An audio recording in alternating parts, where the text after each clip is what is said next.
Shabbat Shalom. Shabbat Shalom. Shabbat Shalom. Today's Parasha is Tzav, which means command. And today we're going to be talking about the altar. Uh, Receive atonement through Messiah's altar. I became a believer at 18 years old, and I had been promiscuous as a teenager. And then when I became a believer, I experienced great purity, and I remember it was such a beautiful, beautiful time, my first experience. And today we're going to talk about the altar, the purification of the altar. But with I'm going to start with the word association. Association may be the most important, or definitely one of the most important principles in Messianic Judaism. Uh, uh, the early movement, the faith of Yeshua, uh, became a Gentile. It seemed like it was a Gentile thing. But today, as Messianic Jews and Gentiles, we are one of our duties is to correct that historical mistake. For instance, John the Immerser. When I first heard about John the Immerser, um, it seemed like he was a Gentile figure, and Yeshua's mother, uh, of course, her Hebrew name was Miriam, but she's known to the world as Mary. And she is looked at like a Gentile figure, but actually she was a Jewish woman. And she even said, he has helped his servant Israel in remembrance of his mercy. And also, communion, what is known as communion, actually started with the priest in the holy place would sometimes eat the offerings, and immersion, commonly known as baptism, um, is was also in the tabernacle. Uh, People would go in and have the water of cleansing. So we see that it originally was Jewish, and it still is Jewish. And why did this happen? And the reason why this happened is because about 99% of the world is Gentile, and 1% approximately, and 1% is Jewish. So when the doors of Judaism through Yeshua, uh, when the doors of Judaism opened up to the world after decades and years and centuries, it was associated as a Gentile religion. And today, we're going to look at the altar. Part of what we're looking at today is the altar, and that just about everything uh, in the Tanakh and in the New Covenant is Jewish. Now, the word for altar is mitzbeach, and mitzbeach in Hebrew means a place of slaughter. And we know that there were slaughters done in the tabernacle, as we were saying. And the principle of slaughter goes throughout the shed blood. Uh, the blood can purify, as it says in the New Covenant. Now let's talk a little bit more about the stake. As I said before, uh, receive atonement through the altar of Messiah. So the story we know on Passover, the first Passover, God commanded Moses to tell the people of Israel to take a lamb in their house and then to slaughter the blood of the lamb and put the blood on the doorposts of the door and at the top of the door. And so when angel of death came over and did not killed the firstborn of Egypt and did not kill the firstborn of the Hebrews. And in Hosea 2:15, it talks about the valley of Achor. Achor means destruction. So it talks about the valley of Achor as being a door of hope. So the door, the blood and the door, Yeshua said, I am the door. And it is through the blood of Messiah that we have atonement, that we have freedom.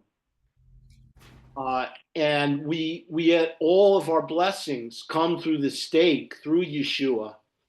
And regarding the freedom, in ancient history with Abraham and Moses, in ancient history, it was very common for the pagan nations to have altars.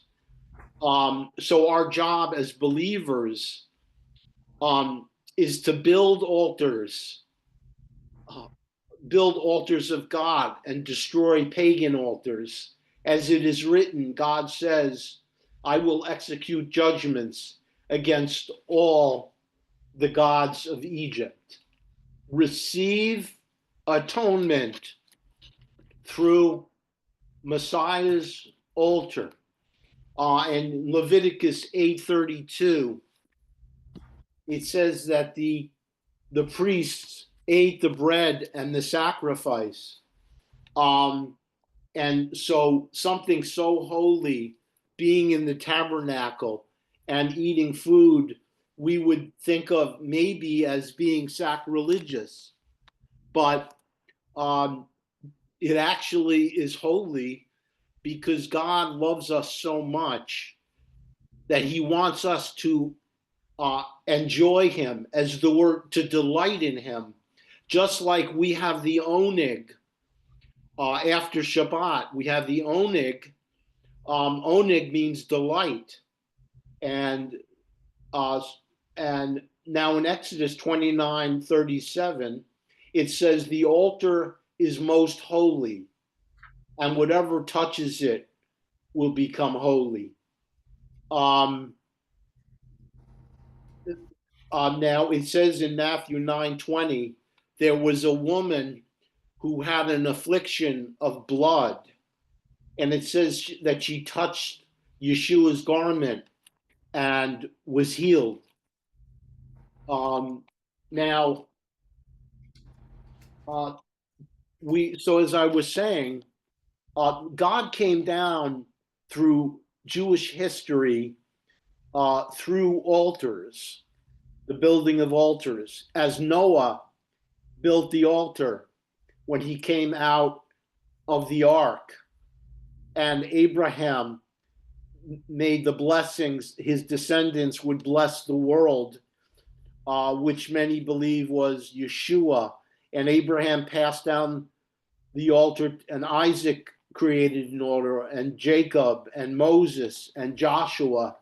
And there's also continuity with covenant, because Noah, there was a Noachic covenant, an Abrahamic covenant. And as I said, the covenant came down through Abraham, Isaac, and Jacob, and the Mosaic covenant. And of course, the covenant of Yeshua But it's not just these covenants. There are other covenants as well. And the covenant of Yeshua, the most important of all, when they were at what is commonly known as the Last Supper, Yeshua said, "This is the new covenant in my blood," Luke 22:20. We see that it's not the Last Supper, it's actually the first supper, because it's the beginning of the new covenant. Receive atonement through Messiah's altar. And uh, there's another continuity, and that is the adversity that happens as followers of Yeshua. The matzah is called the bread of affliction. And Jacob said, when he was speaking to the Pharaoh, he said, few and evil have been the days of the years of my life. And Job, the great adversity and suffering of Job, and Moses dealing with the people of Israel in the wilderness, and Paul, and it says, I will show, regarding Paul, I will show him how much he must suffer for my name's sake. And of course, Yeshua's suffering on the stake. Now let's talk a little bit about that, about Isaiah 53. Isaiah 53:5 says, he was pierced because of our transgressions, crushed or bruised because of our iniquities, and by his stripes we are healed. When we look at the matzah, it looks pierced, it looks crushed or bruised, and it also looks like it has stripes. And as we continue, we were talking about Yeshua as the Lamb, Isaiah 53:7, like a lamb led to the slaughter. Again, we see that principle of Mizbeach, of slaughter. And John said, behold, John the Immerser said, behold the Lamb of God who takes away the sin of the world. And then in Isaiah 53:8, he was cut off from the land of the living. And could this be, I believe this refers to the resurrection of Yeshua, because it says he will prolong his days. And now, is resurrection a Jewish thing? Well, some religious Jews today, Menachem Schneerson, the greatest rabbi in this generation, he died some years ago, and they're still waiting for him to rise from the dead.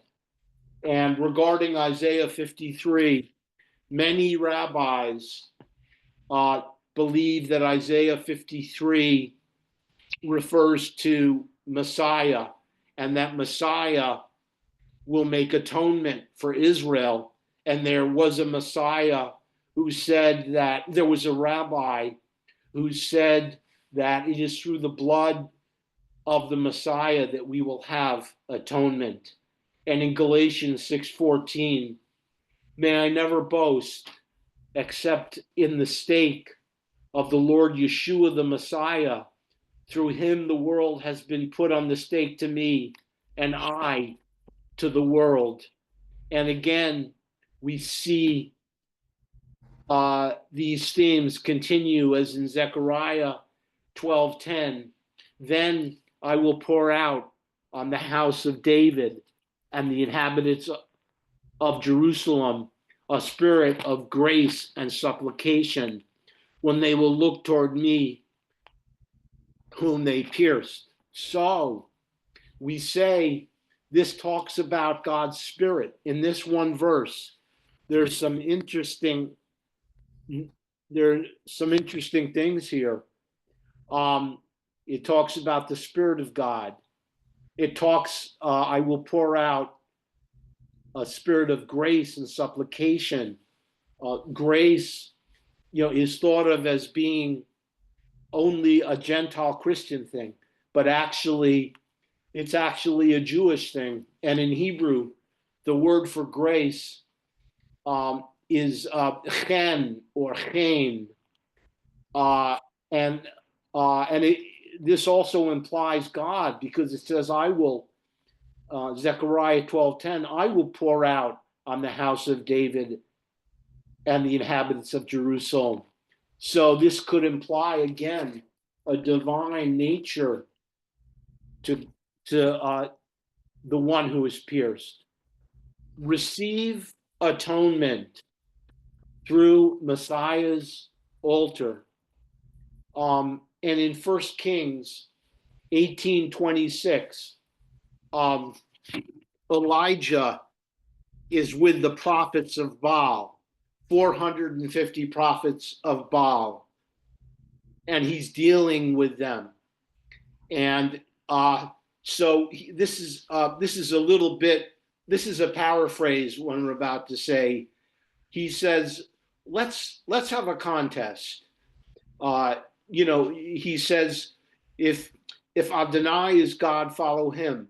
If Baal is God, follow him. And he says, let's make a contest. Let us build altars. Let's set up the altars, and we'll call on the Lord. And whoever answers by fire is the Lord. So the prophets of Baal, they set up their altars and they cry out to God, and they're crying out and they're dancing and they're cutting themselves, which was their custom. And they kept crying out and praying till noon and then into the afternoon, but it's complete silence. And Elijah says, "Oh, why is Baal not answering you? Maybe he's on a trip, or maybe he's relieving himself." And he makes fun. Now, Judaism teaches that it is not good to make fun of people, but it does say there is one thing that you can do. You can make fun of idolatry. Now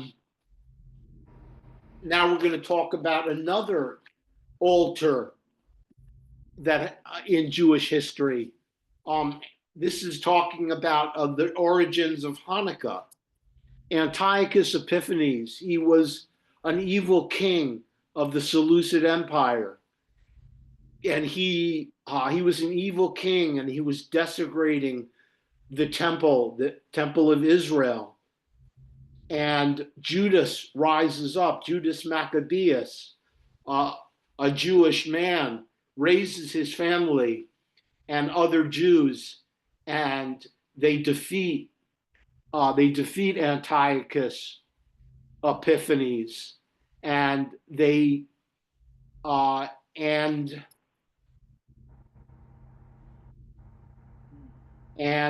dedicate the temple and the altar back to God.